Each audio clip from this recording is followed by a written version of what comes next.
বিশিষ্ট সমাজকৰ্মী নগেন কলিতা দেৱৰ পৰা আপোনালোকে শৰাইঘাটৰ ৰণৰ বিষয়ে বহুতো নজনা কথা শুনক আৰু জানক যে শৰাইঘাটৰ ৰণ আচলতে কাৰ কাৰণে অসমে জয় কৰিব পাৰিছিল। শৰাইঘাটৰ ৰণ অসমৰ বুৰঞ্জীৰ এটা মাইল খুঁটা। অসমীয়া জাতিৰ গৌৰৱৰ এটা লাই খুঁটা। এইখন যুদ্ধত প্ৰবল প্ৰতাপী মহান শক্তি মোগলক অসমৰ সৈন্যই পৰাজিত কৰিব পাৰিছিলে আৰু অসমীয়া জাতিক ৰক্ষা কৰিছিলে। শৰাইঘাটৰ যুদ্ধত মোগল যদি পৰাজিত নহ'লহেঁতেন আজি অসমৰ কলা সংস্কৃতি, আজিৰ অসমৰ বিভিন্ন জনগোষ্ঠীৰ যি নিজস্ব সংস্কৃতি, কলা সংস্কৃতি, এইবিলাক বিলুপ হৈ গ'ল হয়। আজি অসমত বহু জাতি জনগোষ্ঠীৰে ভৰপূৰ এখন অসম দেশ, অসম ৰাজ্য।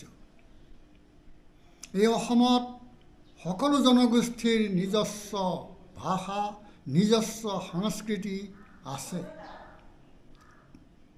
কিন্তু এই সকলোবিলাকেই বিলুপ হ'লহেঁতেন যদি আমি পৰাজিত হ'লোহেঁতেন।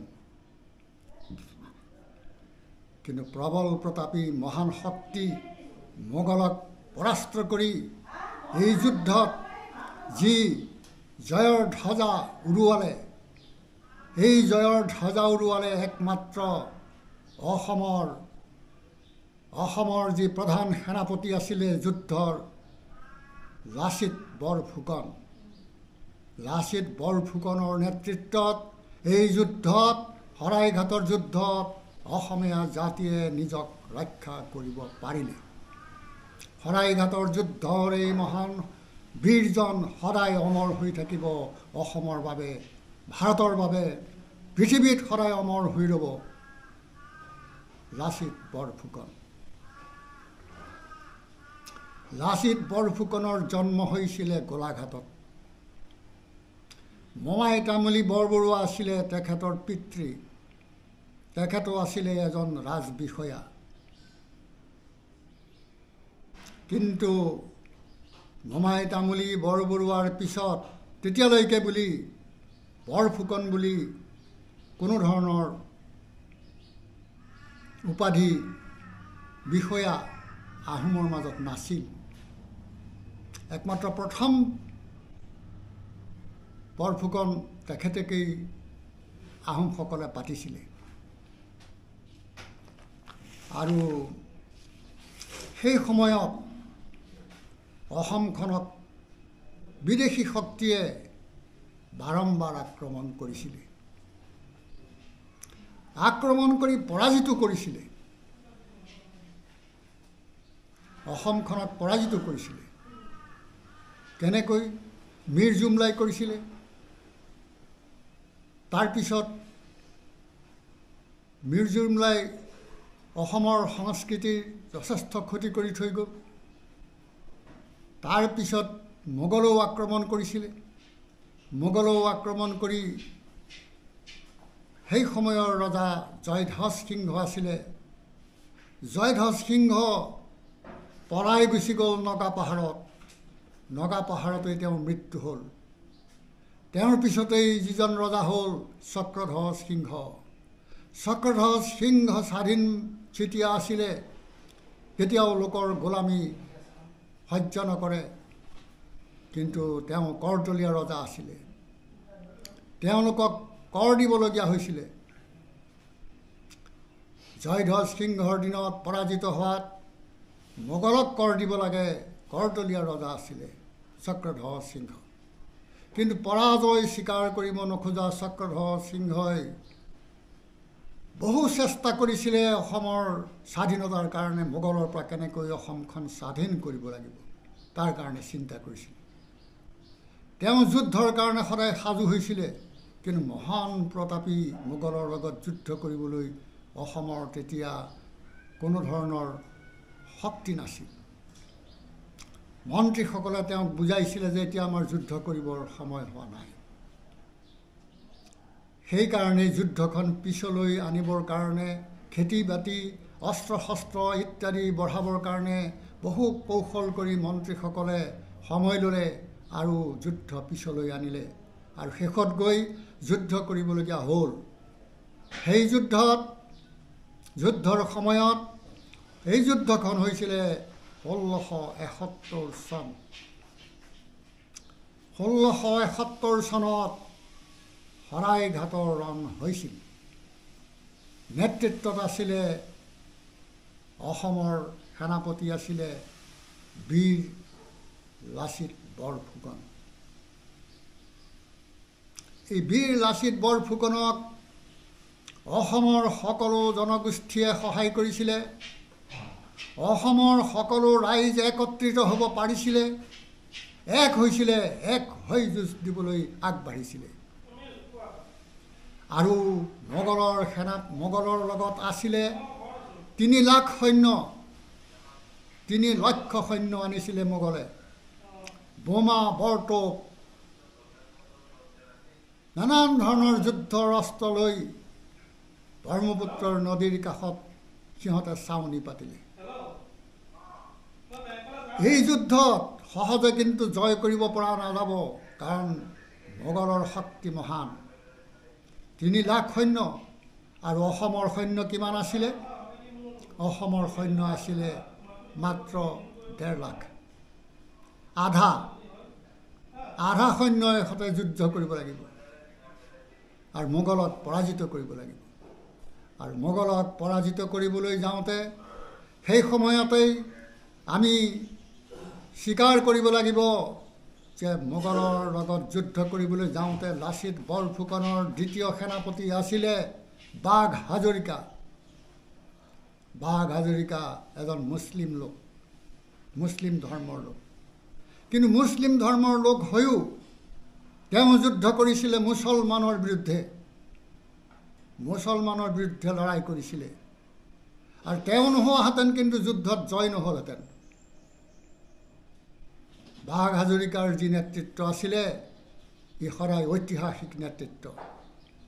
বাঘ হাজৰিকাই বহুত কৌশলেৰে সৈতে গৰিলা যুদ্ধৰ নেতৃত্ব দি, গৰিলা যুদ্ধ সেই সময়ত অসমীয়াত কোৱা হৈছিলে দগা যুদ্ধ।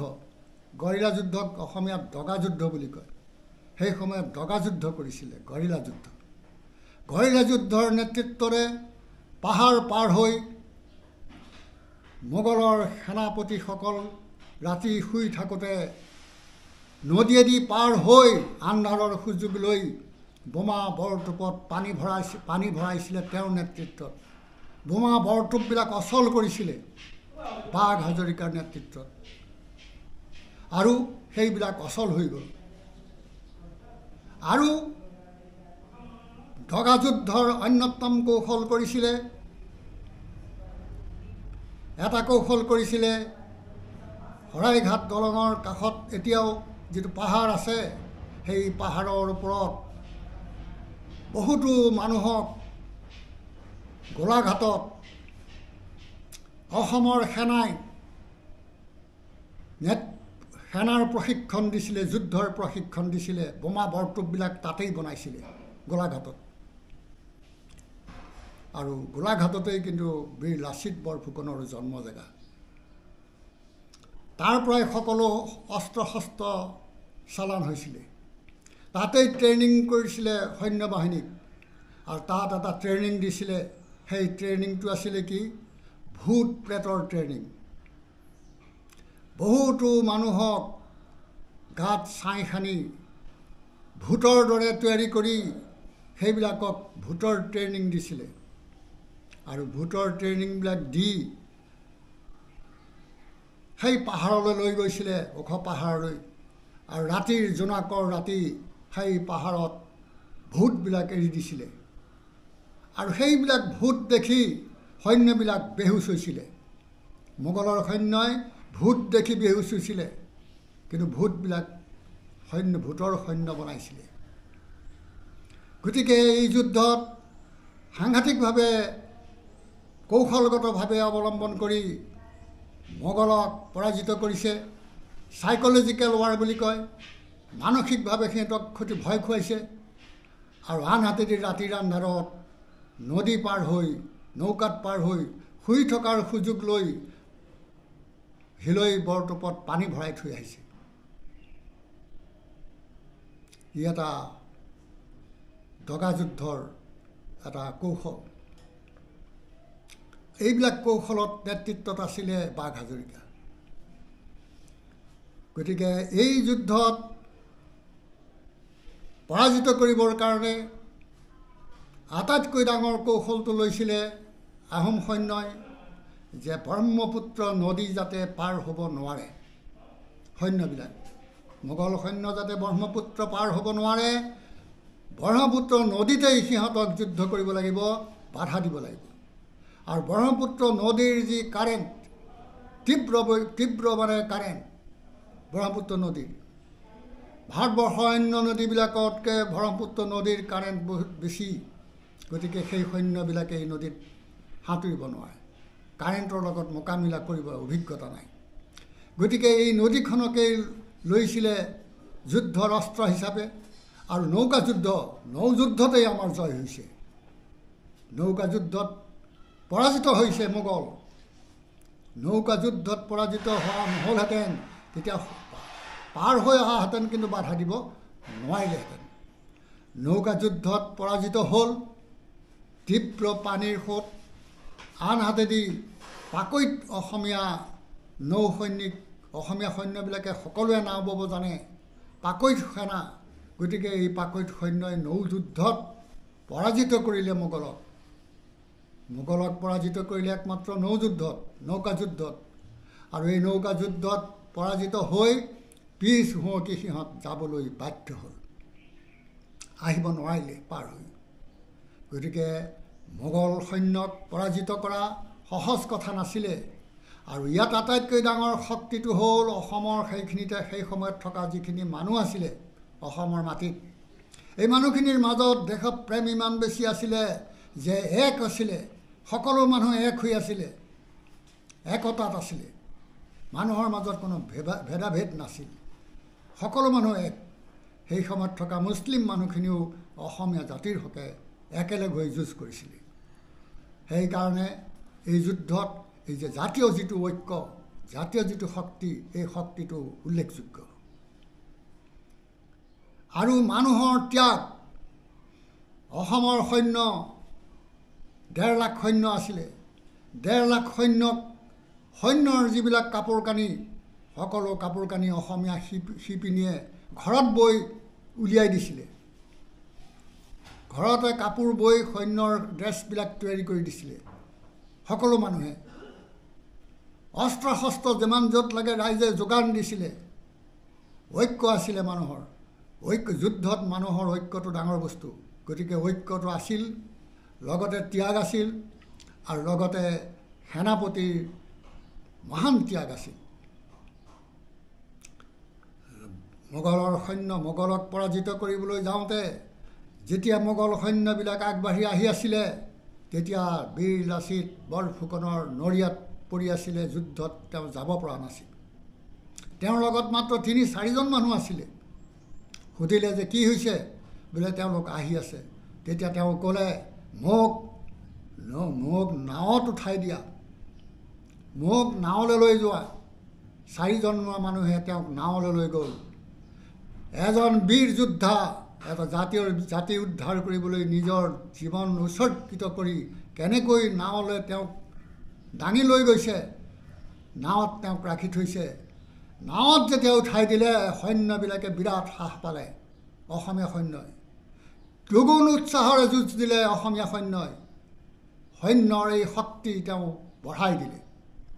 নৰিয়া গাৰেখতে তেওঁ নেতৃত্ব দিছে নদীৰ মাজত নৌকাত উঠি। গতিকে এই ত্যাগ, এই আদৰ্শ সদায় আমি আজি উত্তৰ পুৰুষে অসমৰ ল'ব লাগিব। আজিও অসমৰ বিপদ পাৰ হোৱা নাই। অসমৰ জাতিৰ বিপদ আজিও অসমৰ পাৰ হোৱা নাই। হাজাৰ বিপদ আহি আছে এতিয়াও। গতিকে বীৰ লাচিত বৰফুকনৰ যি আদৰ্শ, নৰিয়া গাৰেখতে নাৱত উঠাই দিছে 4জন মানুহে আৰু তেওঁ নেতৃত্ব দিছে নৌকাত উঠি সৈন্যই প্ৰবল প্ৰতাপী শক্তিৰ সৈতে যুঁজ দিছে মোগলৰ সৈতে য'ত 3 লাখ সৈন্য অসমৰ সৈন্য 1.5 লাখ সৈন্য কিন্তু আমি জয় হ'লোঁ এতিয়া শৰাইঘাটৰ ৰণ মহান ইতিহাস অসমৰ জাতিৰ অসমীয়া ভাষা সংস্কৃতিক ৰক্ষা হ'ল অসমৰ জাতি ৰক্ষা হ'ল আৰু উত্তৰ পুৰুষৰ কাৰণে ই আদৰ্শ হ'ল যে যুদ্ধত আমি এক হ'ব লাগিব যুদ্ধত আমি ত্যাগ কৰিব লাগিব যুদ্ধত আমি প্ৰাণে যুঁজিব লাগিব তেতিয়া প্ৰবল শক্তিশালী শক্তিও পৰাজিত হ'ল গতিকে শৰাইঘাটৰ ৰণ অসমৰ জাতিৰ এটা সোণালী আখৰেৰে লিখা এক ইতিহাস এই ইতিহাস আমাৰ সদায় থাকিব এই ইতিহাসৰ এই পতাকা শৰাইঘাটৰ ৰণৰ যি ৰণধ্বজা এই সদায় পতাকাখন উৰি থাকিব এই জাতি জীয়াই থাকে মানে উৰি থাকিব আৰু এই জাতিৰ নেতৃত্ব দিয়া মহান প্ৰতাপী বীৰ লাচিত বৰফুকনৰ আদৰ্শ আমাৰ নতুন পুৰুষৰ কাৰণে আদৰ্শ হৈ থাকিব ইয়াৰ আগতে যিখন যুদ্ধ হৈছে ইটাখলাৰ ৰণ সেই ইটাখলাৰ ৰণতো প্ৰবল প্ৰতাপী শক্তিৰ সৈতে যুঁজি বাঘ হাজৰিকাৰ নেতৃত্বত সেই যুদ্ধত জয় হৈছিলে গতিকে আটাইখিনি দিশতেই ত্যাগ আছে সকলো শক্তিৰ আমাৰ অসমৰ সৈন্যৰ অসমৰ প্ৰবল প্ৰতাপী শক্তিশালী সৈন্যবিলাকৰ যি আদৰ্শ ত্যাগ এই আদৰ্শ ত্যাগ আজি আমি স্মৰণ কৰিবই লাগিব অতীত আগলৈ কৰিব লাগিব কিমান অসমীয়া জাতি যেতিয়ালৈকে জীয়াই থাকে তেতিয়ালৈকে আমি কৰিব লাগিব আৰু তেওঁলোকৰ আদৰ্শত আমি বলিয়ান হৈ আমি আদৰ্শৱান হৈ আমি সদায় নিজৰ জাতিক সকলোতকৈ আগত সেৱা কৰিবলৈ ৰক্ষা কৰিবলৈ আমি আগবাঢ়ি যাব লাগিব গতিকে শৰাইঘাটৰ ৰণ অসমীয়া জাতিৰ এক ইতিহাস অসমীয়া জাতিৰ এক বুৰঞ্জী শৰাইঘাটৰ ৰণ অলপ ৰণ নহয় শৰাইঘাটৰ ৰণত আজিকালি যি ভিয়েটনাম ৱাৰ বুলি কয় ভিয়েটনাম ৱাৰ মানে গৰিলা যুদ্ধ কিন্তু তেতিয়া নাম আছিলে দগা যুদ্ধ সেই একেই নামটোহে খালি বেলেগ তেতিয়া দগা যুদ্ধ গৰিলা যুদ্ধ কৰিছিলে আমাৰ অসমীয়া সৈন্যই গৰিলা যুদ্ধ কৰি তেওঁলোকক পৰাজিত কৰিলে ইমান শক্তিশালী এটা ৰণকৌশল কৰা এটা যুদ্ধৰ দল দিল্লীৰ পৰা আহিছিলে তেওঁলোকক পঠিয়াই দিব পাৰিলে তেওঁলোক আকৌ ঘূৰি গ'ল তেওঁলোক যি ৰাস্তাত আহিছিলে সেই ৰাস্তাতেই গ'ল গতিকে এই আদৰ্শ আমাৰ থাকিব লাগিব যে যিকোনো বিপদ অসমীয়া জাতিৰ কাৰণে আহিব পাৰে আদৰ্শ ল'ব লাগিব লাচিত বৰফুকনৰ শৰাইঘাটৰ ৰণৰ কথা আমাৰ বহুতেই কয় আমি দ্বিতীয় ৰণ কৰিম শৰাইঘাটৰ ৰণ কিন্তু দ্বিতীয় ৰণ কৰিম বুলিও কোৱা মানুহবিলাকে শেষত গৈ একো কাম কৰিব পৰা নাই অসমীয়া জাতিৰ ৰক্ষাৰ কাৰণে অসমীয়া জাতি আজি বিপদৰ ওপৰত বিপদ হৈয়ে আছে এতিয়া বিপদ আৰু বাঢ়ি আছে শৰাইঘাটৰ ৰণ আৰু আছে আমাৰ কৰিবলগীয়া সেইখন ৰণত বচোৱালে হয় লাচিতে এতিয়া বচোৱাব লাগিব আকৌ এতিয়াও আমাক চাৰিওফালে শত্ৰুবিলাকে বেৰি ধৰি আছে বিভিন্ন ৰূপত বিভিন্ন ছদ্ম ৰূপত আছে আমাৰ জাতিটোক গ্ৰাস কৰিবৰ কাৰণে আমাৰ জাতিটোৰ সংস্কৃতিটো ধ্বংস কৰিবৰ কাৰণে গতিকে এই শক্তিবিলাকক আমি পৰাজিত কৰিব লাগিব পৰাজিত কৰিবলৈ হ'লে লাচিত বৰফুকনৰ আদৰ্শৰ বাহিৰে বিকল্প আদৰ্শ আৰু একো নাই গতিকে শৰাইঘাটৰ ৰণৰ বিষয়ে মই চমুকৈ এইকাষাৰকৈ ক'লোঁ আৰু মই যিটো জানো সেইখিনিকে ক'লোঁ ধন্যবাদ